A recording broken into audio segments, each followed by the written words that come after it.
What do you think about Jake Paul, Anthony Joshua? Boy.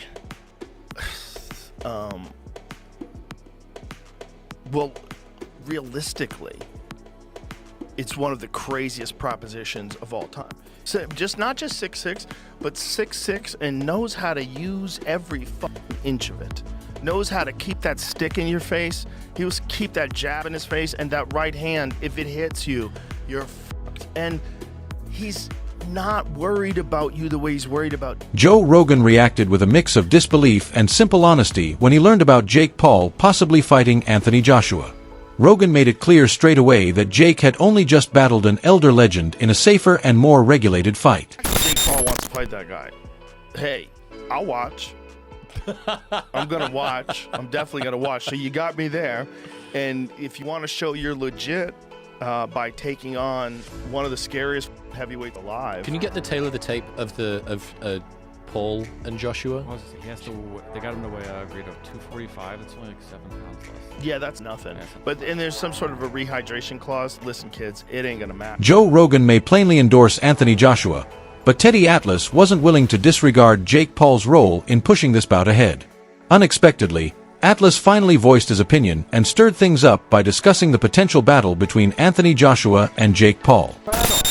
He's done a lot of good things that everyone looked past. And it was saying, oh, he's making a mockery of the sport. He's taking advantage of the sport. He's taking up space that other fighters earned. No, he wasn't. He was taking up the space he created. One of the most vocal opponents of influencer boxing, Teddy Atlas always maintained that social media celebrities shouldn't compete against actual professional boxers. However, he didn't entirely reject the notion this time. Instead, he conceded that Jake Paul has gotten better and now demonstrates a degree of discipline that can't be denied. That still doesn't make Paul any kind of menace to Anthony Joshua. However, coming from an experienced analyst who was renowned for being brutally honest and upholding extremely high standards, it was a noticeable change. Down all of it. And with having said that,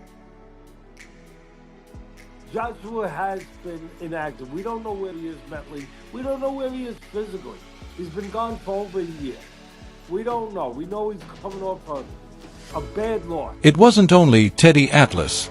Jake Paul also received praise from Eddie Hearn, who stated that although Paul isn't yet at the top level, he is now a legitimate boxer who can compete at cruiserweight. Hearn explained that people had been criticizing Paul for avoiding actual competition. And then suddenly Paul embraced a challenge that was far tougher than anybody thought. Jake improved? Yeah, hell of a lot. Like, he's a boxer. He's a cruiserweight. He's not, I don't think he's world class, but he can compete at a decent level now. This is just a mixture of like madness, delusion, maybe a bit of pressure, I don't know, where you've just gone from one extreme to the other. You know, the criticism of you're just not fighting any real guys to fighting a monster. Eddie Hearn also responded to remarks made by Jake Paul's management, particularly their assertions that it wouldn't be dangerous to fight someone as large as Anthony Joshua. According to Hearn, this type of discourse disregards Joshua's physical prowess, including his strength, speed, and power. He emphasized that coming into the ring with someone like Joshua involves genuine danger, and at this level of boxing, everyone must completely realize what they're getting into. Peter Valdarian saying, you know, this is a much more dangerous fight than Gervonta Davis, but it's not quite as tricky. You know, he's not got the speed. It's like, whoa, no. Trust me, he's got the speed. Not only has he got the speed, he's got like missile tanks behind the speed as well, and it's going to be a scary place to be. But listen, it's the fight game. When the notion of Jake Paul meeting Anthony Joshua came up, Eddie Hearn didn't hesitate to offer a strong warning. He cited Joshua's recent victory over Gino and Francis as evidence of the kind of power Paul would face.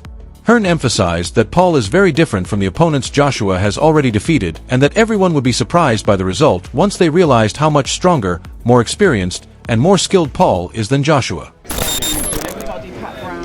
I mean, decapitate's a strong word, but you know, when he renders Jake Paul unconscious like he did to Francis Ngannou, don't then say, oh well, it was Jake Paul. Do you know what I mean? I mean, when AJ beat Francis Ngannou, Ngannou just had a fight that could have gone either way with Tyson Fury. Then AJ poleaxed him, and everyone just said he's just an MMA fighter. Do you know what I mean? Jake Paul's not Francis Ngannou. But as I said before, if you want to see Jake Paul exit the boxing world, Many critics argued that the matchup didn't make sense and suggested it signaled boxing's shift toward entertainment, while fans welcomed it as a major event with record-breaking potential. Ryan Garcia voiced concern about the scheduled bout between Anthony Joshua and Jake Paul, saying Paul might be making a risky, commercially driven decision that could limit his future opportunities if he loses. Yeah, this has been a misstep from Jake. I think he wanted to make his partners at Netflix a little too happy, and he's gonna walk into it. But like, look it, he loses to AJ. Where does he go from here? You know, like, who does he fight? You gonna go back down to 135? See what he did in Nagano? You know, it's like. But then again, like, if he gets knocked out, he gets knocked out. Nobody really expects anything. So it's a win-win for Jake, bro. It's a win-win. He wins.